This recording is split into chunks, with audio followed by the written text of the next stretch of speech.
Coming up, dozens of rabbits found dead inside a home in Omaha while others were rescued. The efforts animal control and police officers made. Plus, tomorrow afternoon will be a busy one for city councilors here in Lincoln. We show you what's on their agenda. But first, if you tried to make a payment using your credit card last night and it didn't go through, we have a possible reason why. It's our top story on 1011 Now. I'm Kamri Sylve. Thank you for joining us. One of the country's largest credit card processing companies, TSYS, says its system is back up and running after experiencing an outage. According to the company, the outage impacted payment providers and customers late Saturday night. Some businesses all across the country, from restaurants to ballparks, took to social media to inform customers that they were not able to accept credit card payments at that time. About 3 hours after this announcement, payments were successfully being processed through the TSYS platform. So far, there is no word on the cause of this outage. And 2 days in a row, some of the most beautiful weather we've had in a while. Bill said it earlier, some changes are about to happen and it won't be as nice. He's here with the first look at your forecast. Hey, Bill.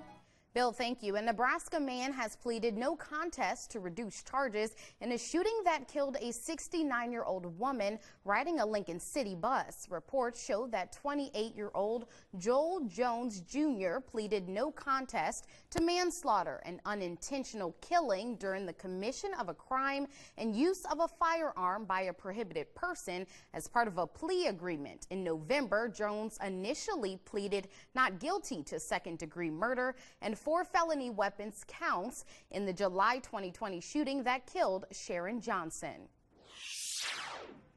And happening tomorrow, a very important Lincoln City Council meeting at 3 p.m. One of the main items on the agenda, a vote on the mayor's proposed operating budget and capital improvement program.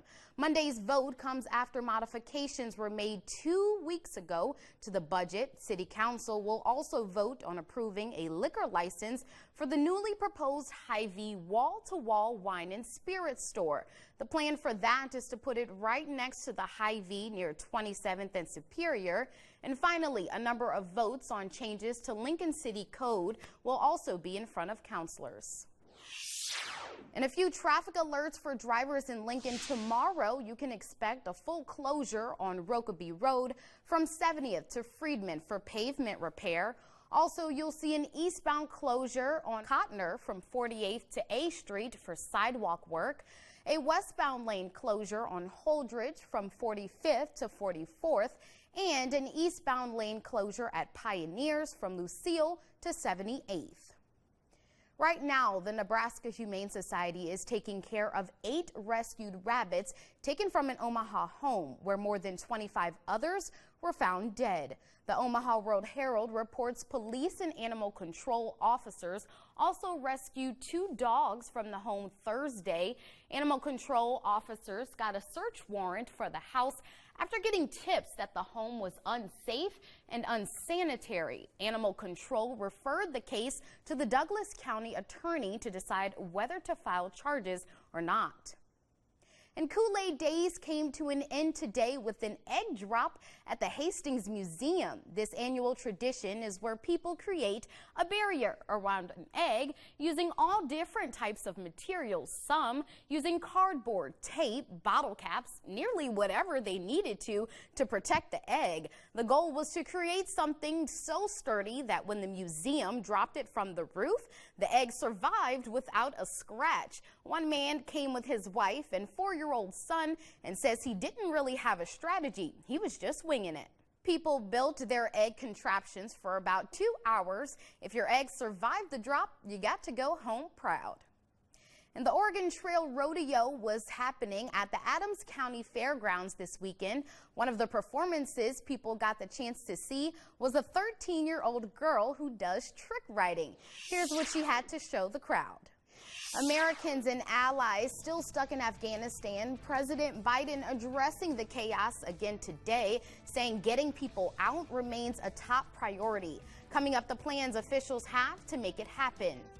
And Tropical Storm Henri hit states in the northeast. The aftermath people are dealing with and threats some areas may soon have to face. We'll have the latest from New York. Keep that water on hand. Thank you, Bill. Today, President Biden said evacuations from Afghanistan are ramping up. The pictures outside Kabul show an increasingly dire and desperate situation for Americans trying to evacuate. The struggle is actually making it to the airport.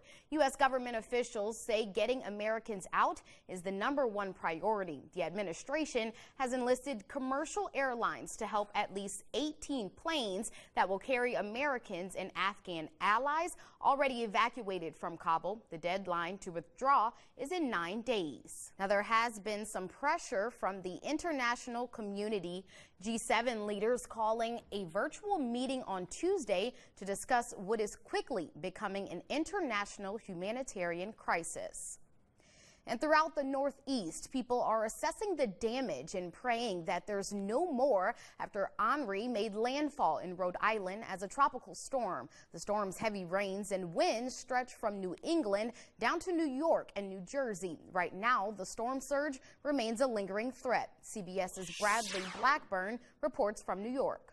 FEMA says it'll continue to monitor the storm as it moves with high winds and flooding throughout the Northeast. Officials say New Englanders should remain vigilant for risks from Henri, including heavy rains and extended power outages. I love it.